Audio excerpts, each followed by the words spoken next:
or again, you can order it on that magic store called Amazon. Another primary goal of the project is to make the book and its archival documents available to students in college and high school. Here are some of the ways that you can help with that. First, contact your college.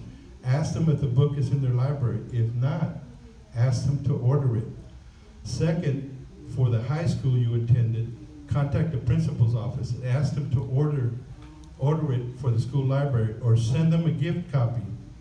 That's what some people do when they go back to their high schools. And third, talk with a history teacher. There's a few history teachers here in the room about using the book and its original documents to stimulate classroom discussions of the Mexican-American War.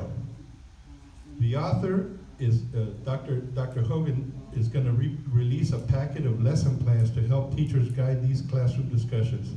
If a teacher is interested in getting a packet, if you let me know and give me your card, we'll make sure you get that packet free of cost. The last primary goal is to promote better relations between the United States and Mexico. That's a high hurdle in today's publicized environment filled with tweets and angry chants from all sides. Whatever our politics or national origin, we need to face facts about our shared history and rely on the truth to seek a forward path. The truth shall set you free. We've heard that in many different conversations.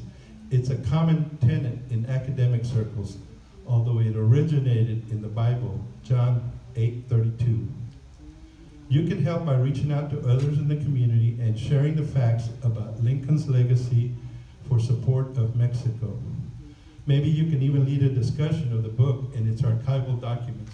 One of the things I'm talking to Dr. Hogan about is in Laredo, we have an incredible ceremony because Laredo, Nuevo Laredo have been sister cities for a long time, since 1848. And we have something called the bridge ceremony during our Washington's birthday celebration. And we have 2 children from Nuevo Laredo and 2 children from Laredo that meet at the Juarez-Lincoln Bridge. Remember I said there, Lincoln is about building bridges, Juarez was about building bridges. They meet in the middle of the bridge for the abrazo ceremony. I think some of the folks here have actually had abrazo kids at that ceremony. And Dr. Jorge wants to come to that ceremony just to observe it. But those are the kind of things that we can do to help. Thank you again for inviting me today.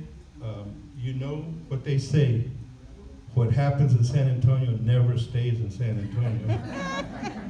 I put that. But what happens everywhere else is on Facebook tomorrow.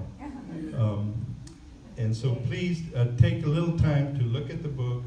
And now I'll be glad to entertain some questions and do my best to answer. Again, I'm not Cindy, I'm not the expert, but I'll do my best to answer. And if I can't answer, I'll make sure to get it to Cindy or Dr. Hogan and get you an answer. What was the name of the book? It's Abraham Lincoln and Mexico. Thank you. And the author again? Is Dr. Michael. Yeah. Michael. Paul Hogan. No, Michael. Michael Hogan. Yes. Thank you. And you can get it on Amazon for as little as $9.99. So.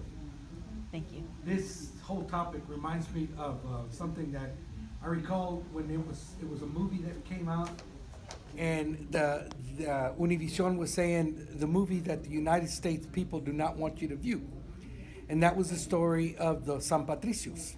Yep. Where Irishmen that had come across and sought citizenship, escaping the potato famine, were immediately enlisted in the military, promised citizenship. They joined, and they were mistreated and discriminated because they were Catholics and Irish. Yep.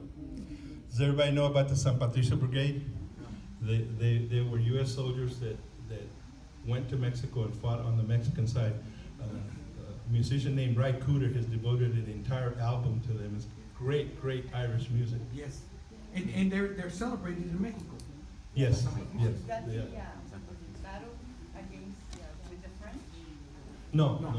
This was the San Patricio Brigade was in The Mexican-American War. Mexican-American War, between 1846 and 1848. Oh, Yeah, okay.